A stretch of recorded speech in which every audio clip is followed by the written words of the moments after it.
Hey, it's Miss Storms in my office. We are going to read, hold on, my camera's jiggling a bit. That's better. We're going to read more of Crater Lake by Jennifer Killick. We're on chapter 13, and this chapter is titled The Hunter.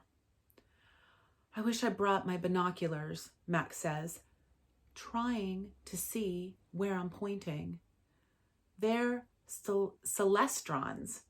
Wow, really? I say. I have no idea what celestrons are. Yeah, they're as awesome as you'd expect. So you and Adrian go for the backpack. Me and Kat will look for Chet's. Meet back here at the lake, probably with the hunters on our tails, so be ready. Understood, Max says. We'll be ready. Be careful, you two. Adrian squeezes Ketch's hand. Look after each other. And you, I say, as we move towards the building, skirting the tree line. Things have moved on so much since last night. It's like a new level of danger has set in and we're all feeling it. And, you know, being dead tired doesn't help either. Where do you want to start looking? Kat whispers. I know Chet's as well as I know myself, I say. And there's only one place he's going to be. We keep moving right towards the river, and I'm sweating because it's midday and the sun is blazing. And because for the first time since it all kicked off, I'm feeling properly scared.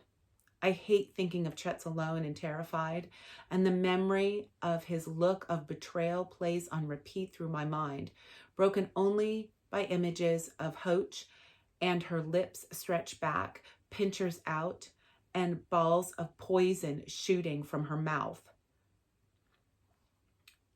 To get to the gift shop without running straight across the lawn, we have to get close to the dam site and cross the river over the bridge that the bug eyes use.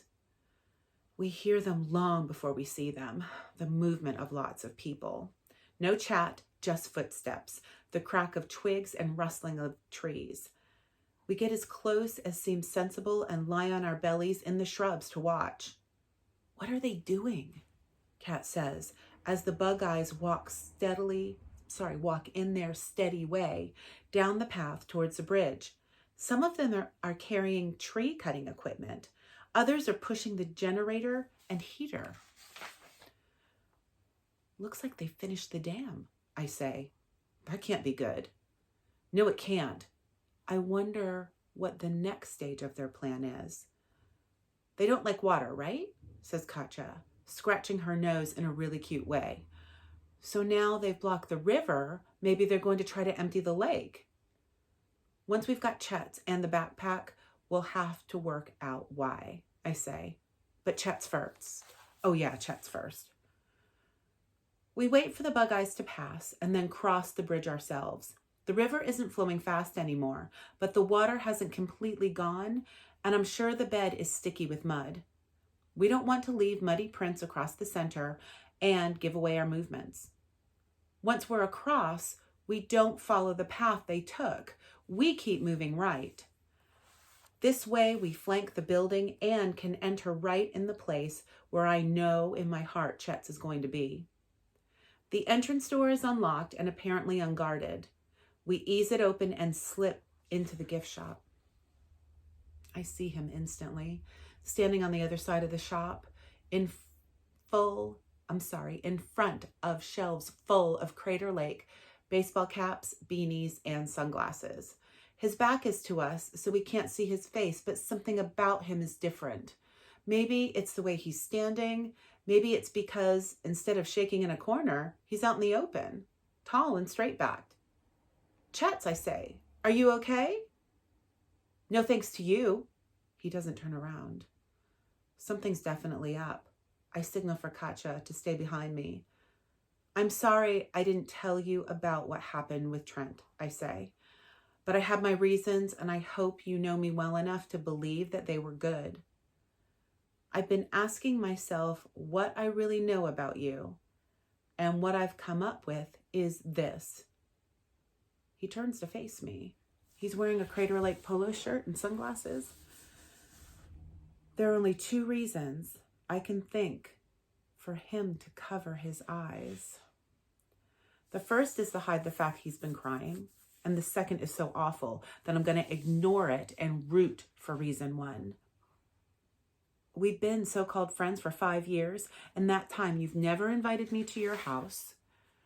You only come to mine a few times, and only for a couple of hours.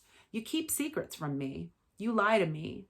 You act the big man like you're my savior or something. But you really just stop me from experiencing anything for myself. You've been controlling me. Chet's, that's completely unfair. I've looked out for you and I've done my best to be a good friend. How can you say such horrible things? Because you're nothing special. And you've tried and tried to drag me down with you. He says, all you are is average. Average grades, average at sports, average at everything. I feel tears prickle in the backs of my eyes. Chet's never says anything mean about anyone unless they score higher than him on a math test. And then he gets a right strop on because he hates not being the best at maths. But he's never said anything this nasty to me before. I won't cry though, not in front of Katja. Why are you being like this? Because I've had an awakening, he says. I'm thinking this is either something to do with puberty or alien spores, I say. Never thought I'd say this, but I'm hoping for puberty. I've always been better than you. You don't need to tell me that, Chet's. I already know how special you are. But you made me feel weak, he says. When I ran into the shop earlier, I was scared and sad and very tired. But now I'm strong and fast and brave and more powerful than you can possibly imagine. Puberty, alien spores. Puberty, still can't tell. When I left you, he says, I was but the learner. Now I'm the master. He takes off his sunglasses. Katja gasps. The centers of his eyes are black, ringed with bright yellow. Chet's is an alien sporling. And not just any sporling, a hunter. Only a master of bug eyes, Chet's, I say, backing towards the exit and thinking how this would be such a cool moment if my best friend hadn't just become a host to a parasitic alien. I'm so sorry that this has happened to you. I really am, I say, my brain racing. I'm not, he says, stepping towards us. And when you become one of us, you will understand. There's a moment of silence filled with anticipation. Who moves first? Him? Me? He leaps towards us, pulling back his head and making that flipping, awful gurgling noise, and the moment's gone. I pull a bucket of Crater Lake Frisbees and follow Kat through the shop. Chet's trips on a Frisbee and his spitball goes wide. I'll find another way to make this right, I call over my shoulder. You won't get away, he says. You'll turn. Everyone will. Our species will dominate this planet. We reach the door, throw it open, and leg it to the lawn. There's no point trying to hide in the trees now.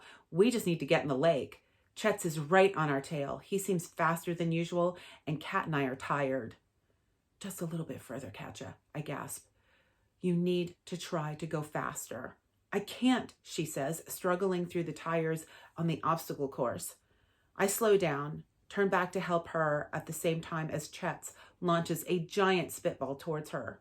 I try to shove her out of the way, but it grazes her arm as it flies past. She retches like she's going to be sick, but picks herself up and carries on running.